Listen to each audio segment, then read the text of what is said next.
ఒడిశాలోని పూరి జగన్నాథుడి ఆలయ రత్న భాండాగారం 3వ గదిని అధికారులు తెరిచారు. జస్టిస్ విశ్వనాథ్ రథ్, జగన్నాథ్ ట్రస్ట్ ఏవో అరవింద్ పాడి, జిల్లా కలెక్టర్ ఆధ్వర్యంలో గదిని తెరిచారు. రహస్య గదిలోని సంపదను స్ట్రాంగ్ రూమ్ కు తరలించడానికి చేసిన ఏర్పాట్లను అధికారులు పరిశీలిస్తున్నారు.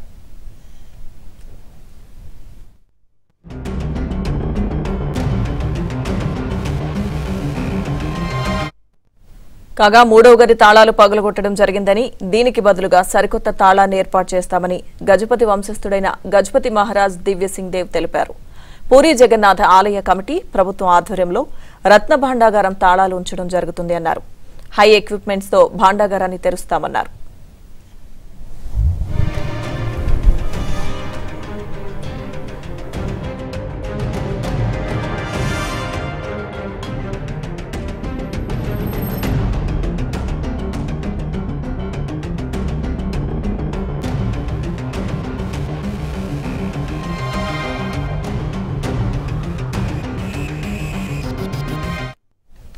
సంపద భద్రపరిచిన స్ట్రాంగ్ రూమ్ సీసీటీవీ నియంత్రణలో ఉంటుందన్నారు. కానీ నిధికి సంబంధించి డాక్యుమెంట్స్ ఏవీ లేవని, తమ పూర్వీకులు స్వామివారికి ఎన్ని వందల సంవత్సరాలు ఈ సంపదను కానుకగా ఇచ్చారన్న విషయం తెలియదని గజపతి మహారాజ్ దివ్యసింగ్ దేవ్ అన్నారు. ఇదే అంశానికి సంబంధించిన పూర్తి అప్డేట్స్ మా ప్రతినిధి రమేష్ లైవ్ లో అందిస్తారు. రమేష్, లక్ష్మీదుర్గ, ఏదైతే యావత్ భారతదేశం ఎదురు చూస్తున్నటువంటి పూరి జగన్నాథ స్వామి బండాగారానికి సంబంధించి కీలక ఘట్టం ప్రారంభమైందని చెప్పుకోవాలి. ముఖ్యంగా కొద్దిసేపటి క్రితమే ఏదైతే జస్టిస్ విశ్వనాథ్ రథ్ నేతృత్వంలోని మొత్తం సభ్యులంతా కూడా ఆలయ 3వ గదిలోనికి వెళ్లారు. ప్రధానంగా ఈ నెల 14వ తేదీన ఏదైతే ఈ భాండాగారానికి సంబంధించి లాక్ను ఓపెన్ చేశారు. కానీ ఆ రోజు చీకటి పట్టడంతో ఆలయ సాంప్రదాయాలకు విరుద్ధం అనేటటువంటి ఒక భావంతో ఆ రోజు ఆ ప్రక్రియను నిలుపుదల చేశారు. మళ్ళీ ఈరోజు ఏదైతే పూరి జగన్నాథ స్వామికి సంబంధించినటువంటి ఆలయ ట్రస్ట్ బోర్డు మెంబర్స్, అదేవిధంగా అక్కడ ఉండేటటువంటి పండితులందరినీ కూడా చర్చించిన తర్వాత ఈరోజు మళ్ళీ ఏదైతే మెయిన్ భాండాగారం ఉందో 3వ భాండాగారం దాన్ని తెరిచేటందుకు లోపలికి వెళ్ళారు. అయితే తెరిచే ప్రక్రియ అంతా కూడా పూర్తయింది. లోనకి కొద్దిగా వెళ్ళినటువంటి ఈ నిపుణులు కానీ, లేకపోతే ఎవరైతే ఈ విశ్వనాథ్ రథ్కి సంబంధించినటువంటి కమిటీ సభ్యులు ఉన్నారో వీరంతా కూడా ప్రస్తుతం ఏదైతే ఆ 3వ భాండాగారంలో ఉండేటటువంటి సంపద ఉందో దాన్ని ఏదైతే హై సెక్యూరిటీ జోన్గా ఒక స్ట్రాంగ్ రూమ్ని ఏర్పాటు చేశారు. ఆ స్ట్రాంగ్ రూమ్కి తరలించేటటువంటి ప్రక్రియను మాత్రమే ప్రస్తుతం పర్యవేక్షిస్తున్నట్లు తెలుస్తోంది.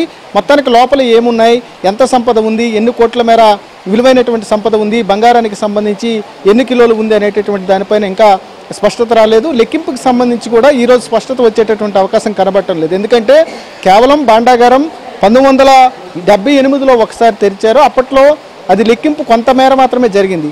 దానికి దాదాపుగా 70 గంటలు పైగా పట్టింది సమయం. కాబట్టి ఈసారి పూర్తి స్థాయిలో లెక్కింపు జరగాలనేటటువంటి డిమాండ్ ఉండేటటువంటి నేపథ్యంలో సుప్రీంకోర్టు ఆదేశాల మేరకు జస్టిస్ విశ్వనాథ్ రథ్ కమిటీని ఏర్పాటు చేశారు. ఈ విశ్వనాథ్ రథ్ కమిటీ పూర్తిగా అధ్యయనం చేసిన తర్వాత ఏదైతే పూరిలో ఉండేటటువంటి ఆ 3వ భాండాగారం రత్న భాండాగారం ఏదైతే ఉందో దానికి తెరిచేటటువంటి ప్రక్రియ ప్రారంభమైంది. కాబట్టి అక్కడ అసలు గజపతి రాజులు ఎంత మొత్తంలో పూరి జగన్నాథ ఆలయానికి సంబంధించి అప్పట్లో సంపదను ఇచ్చారు, బంగారం కానీ, నిధులు కానీ, వజ్ర వైడూర్యాలు కానీ ఏ రకమైనటువంటి ఇచ్చారు అనేటటువంటి దానిపైన పూర్తిగా అధ్యయనం చేసిన తర్వాత వాటిని ఎప్పుడు బయటికి తేవాలి, అది ఎంత మొత్తంలో ఉంటుంది అనేటటువంటి దానిపైన ఒక లెక్క కట్టేటటువంటి అవకాశం ఉంటుంది.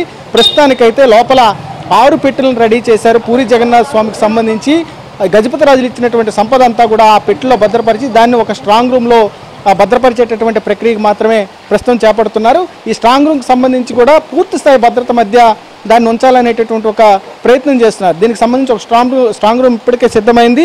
కొద్దిసేపటి క్రితం ఏదైతే ఈ విశ్వనాథ్ రథ్ కమిటీలో ఉండేటటువంటి గజపతి మహారాజ్ దివ్యసింగ్ దేవ్ మీడియాతో మాట్లాడడం జరిగింది. ఆయన చెప్పినటువంటి వివరాల ప్రకారం దానికి సంబంధించినటువంటి పూర్తిగా ఆధారాలు, డాక్యుమెంట్స్, ప్రధానంగా అప్పట్లో గజపతి రాజులు పూరి టెంపుల్కి సంబంధించి ఎంత సంపదను ఇచ్చారు, ఎన్ని వజ్రాలు ఇచ్చారు, దానికి సంబంధించినటువంటి అంశాలు పూర్తిగా డాక్యుమెంట్స్లో ఉంటాయి. కానీ ఆ డాక్యుమెంట్స్ ఇప్పటి వరకు కూడా బయటపడలేదని చెప్పి గజపతి రాజులకు సంబంధించిన వారసుడు తెలియజేయడం జరిగింది. దాంతోపాటుగా అసలు లోపల రహస్య ఏదైతే సొరంగం ఉంది అనేటటువంటి ఒక వాదన బలంగా వినిపించింది. కానీ ఆ సొరంగం ఉందా లేదా అనేటటువంటి దానిపై నిపుణుల కమిటీ ప్రస్తుతం అధ్యయనం చేస్తోంది.